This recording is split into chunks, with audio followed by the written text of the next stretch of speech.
Testing. This is Conor from C-Dubs Media. G'day folks, Conor here from C-Dubs Media, back with another video, and today we're doing my full review of the Oppo A96. So without further ado, hit the like button and the subscribe button, and let's get stuck into the video. Let's go. Okay folks, so here we are with the Oppo A96. Comes in this little blue box and comes in at a price of $399 smackaroonies. So pretty low end device when you think about devices being $2,000. Here we got one for just under $400. Now it comes in a couple of colors. They call it Starry Black and Midnight Blue. And I have to be honest and say the Midnight Blue looks magical, and it sort of looks like it's not blue, but then it is blue. It really does look quite pretty. And the black one's there for those that just want that subdued matte black look that is typical of today's smartphone. But check out this color, I think it's amazing. It comes in at 191 grams, which isn't too bad. It doesn't feel cheap and plasticky given the price point. Funnily enough, there is 0.5 mil difference in the thickness between the black one and the blue one. So I don't know why they've done that. Maybe it's just that coating on the black one gives it that extra millimeter of thickness, but it's worthwhile pointing out. The display comes in at 6.59 inches, is a full HD plus display, and offers a 90Hz option. Now it's not going to be the brightest on the market, but it is certainly bright enough, and as you can see from some of these videos, on a bright day with lots of cloud cover, so it really gives you a lot of glare, it's still quite visible. Even on bright sunny days it was quite visible outside.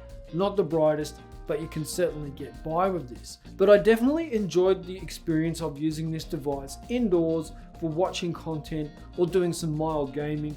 I definitely like the display. 90Hz gives it a little bit more smoothness in your scrolling and in some gaming.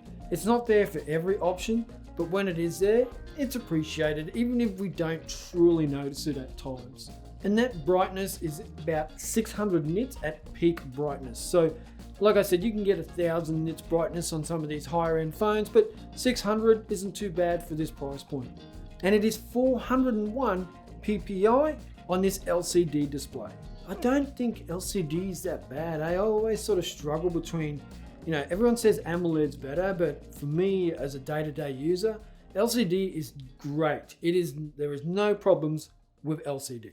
Now, as you can see here, there is only two lenses on this bad boy. One is a 50 megapixel main sensor, which is a typical wide angle lens. And then the other one is a 2 megapixel bokeh lens. So no telephoto, no macro, and nothing in between. You just have your wide angle 50 megapixel lens here, which does a pretty good job for the price. Again, $399. You're getting an awful lot of bang for buck here.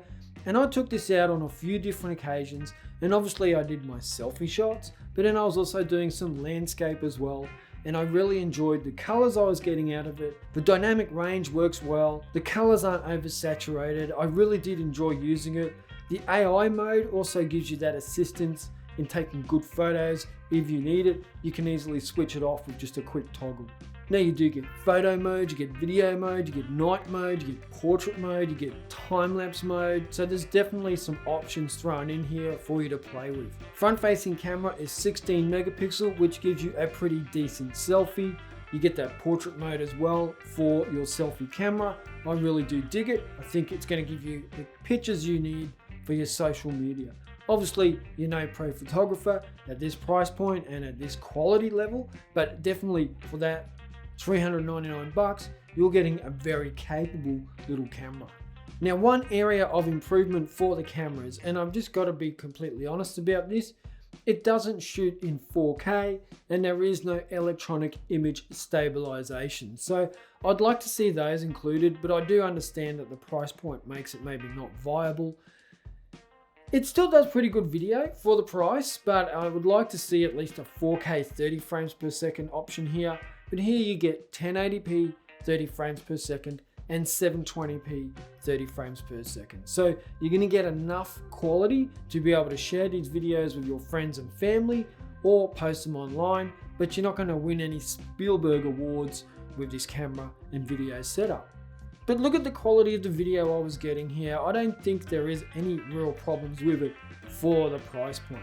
So if you're looking for that $399 phone, or maybe even $350 if you can squeeze a deal out of one of these retailers, then you're probably going to get as good an option as any. The camera gets a tick from that. Now everything's thrown into this gives us a situation where we want to go, well, what do I get for $399 when it comes to performance?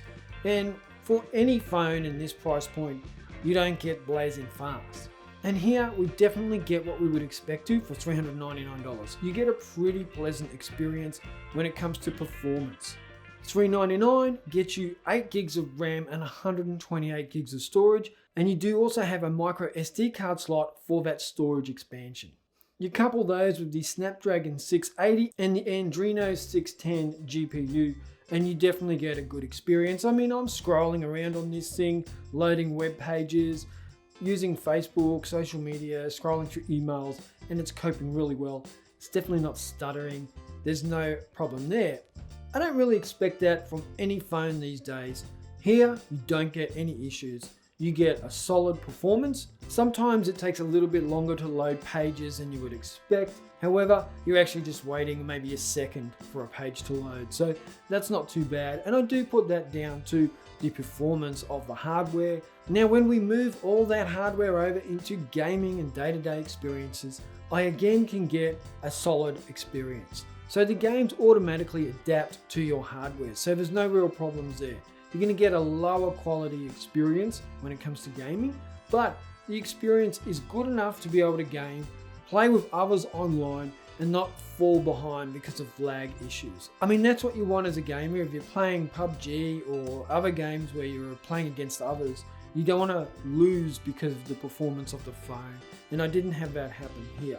And then when just playing offline with like Asphalt 9 or Genshin Impact and just playing by myself, I again was surprised by the experience and by the performance of the phone for $399. I think if you put this phone up against any other in this price point, it's going to be hard to beat it. You're definitely going to not come out worse than any other phone in this price point. I think Oppo really have wrapped up the market from this, $300 to $1,000 price point, talking Aussie dollars. I think you really struggle to get some competitors in there that offer the same that Oppo do.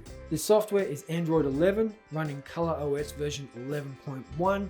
It could be a little bit better, I guess, like Android 12, because before we know it, Android 13 is going to come out, and then will be a couple of big feature software updates behind.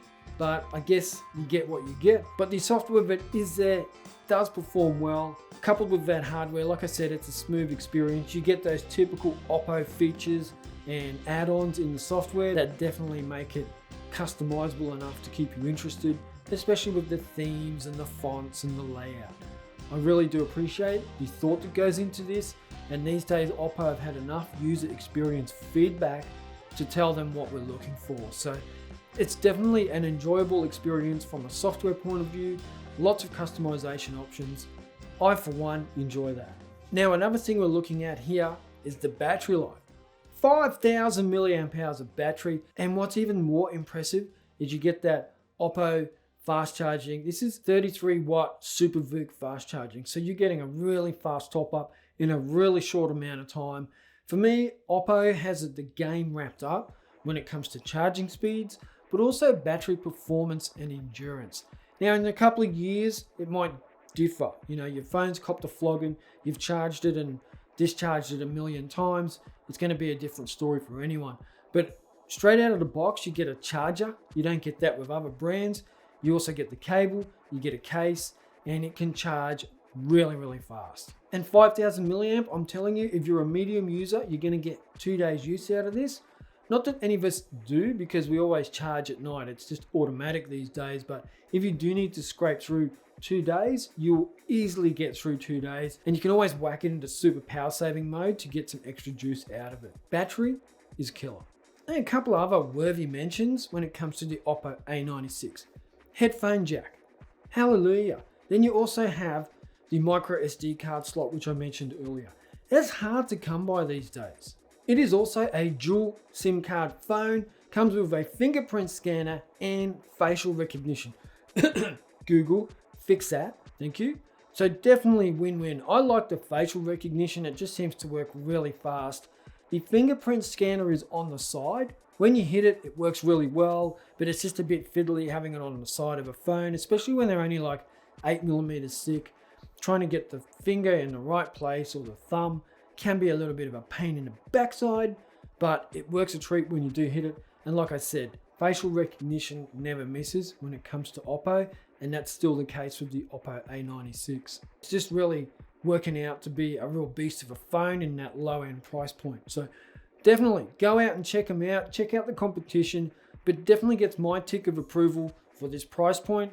The Oppo A96 is a great phone, great price, great little performer. Happy days. Thank you for watching this video, and I will catch you all in the next one. Check ya.